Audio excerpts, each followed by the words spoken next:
ગુજરાતભરના તાજા અને સચોટ સમાચાર મેળવવા માટે અમારી રાષ્ટ્રીય સમાચાર ચેનલને સબસ્ક્રાઇબ કરો અને બેલ આઇકન પર ક્લિક કરો।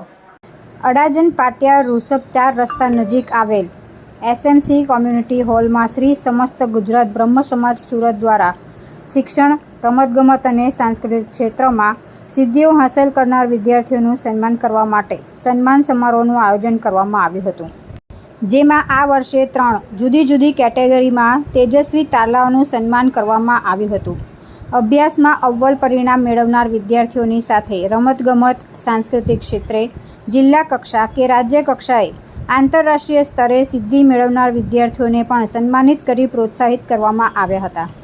આ કાર્યક્રમમાં સમગ્ર સુરત અને જિલ્લામાંથી 111 જેટલા વિદ્યાર્થીઓને સન્માનિત કરાયા હતા। મારું નામ જયદીપ ઘનશ્યામ ત્રિવેદી, પ્રમુખ શ્રી સમસ્ત ગુજરાત બ્રહ્મ સમાજ સુરત તથા મંત્રી બ્રહ્મ સમાજ દક્ષિણ ગુજરાત। આજરોજ સુરત બ્રહ્મ સમાજ દ્વારા તેજસ્વી બાળકોનો સન્માન સમારંભ રાખવામાં આવ્યો હતો। ધોરણ 10માં 80% ઉપર, ધોરણ 12માં 70% ઉપર અને ગત શૈક્ષણિક વર્ષે રમતગમત અને સાંસ્કૃતિકમાં જેમણે જિલ્લા સ્તરથી ઉપર સિદ્ધિ હાંસલ કરી છે તેવા વિદ્યાર્થીઓનો સન્માન સમારંભ રાખવામાં આવ્યો હતો। આ સન્માન સમારંભમાં ગુજરાત પ્રદેશ બ્રહ્મ સમાજના મહામંત્રી શ્રી અનિલભાઈ શુક્લ, મહિલા પાંખના પ્રમુખ શ્રી ધારિણીબેન ખાસ ઉપસ્થિત રહ્યા હતા।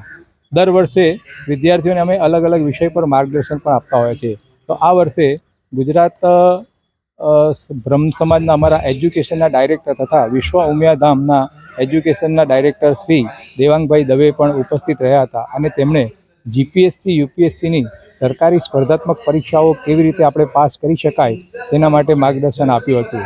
ખાસ કરીને બ્રહ્મ સમાજ એટલે સંસ્કૃત વિષય સાથે સંકળાયેલો છે, એટલે અમે પ્રતિવર્ષ આ કાર્યક્રમ કરીએ છીએ। તેમાં વિદ્યાર્થીઓને સન્માનિત કરવા માટે એક સન્માનપત્ર પણ આપીએ છીએ, જેની ભાષા અમે સંસ્કૃતમાં રાખીએ છીએ। ખૂબ જ સરળ ભાષામાં સંસ્કૃતમાં અમે તેમને સન્માનપત્ર પણ આપીએ છીએ।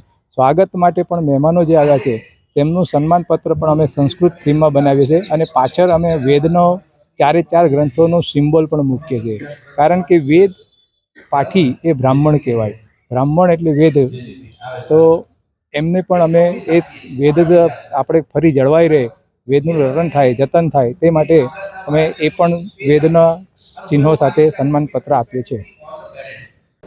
જ્યારે કાર્યક્રમમાં બ્રહ્મ સમાજના તેજસ્વી તારલાઓનું સન્માન કરવા માટે શ્રી સમસ્ત ગુજરાત બ્રહ્મ સમાજના પ્રદેશ પ્રમુખ પિનાકીનભાઈ રાવલ ઉપસ્થિત રહ્યા હતા। આ સાથે વિશ્વ ઉમિયા ફાઉન્ડેશનના નિર્દેશક દેવાંગભાઈ દવે મુખ્ય વક્તા તરીકે હાજરી આપી હતી અને અનેક જુદા જુદા ક્ષેત્રમાં યોગદાન આપનાર બ્રહ્મ સમાજના આગેવાનો ઉપસ્થિત રહ્યા હતા। આ કાર્યક્રમમાં મોટી સંખ્યામાં બ્રહ્મ સમાજના લોકો ઉપસ્થિત રહ્યા હતા। તુલસી શર્મા સાથે રાષ્ટ્રીય સમાચાર સુરત।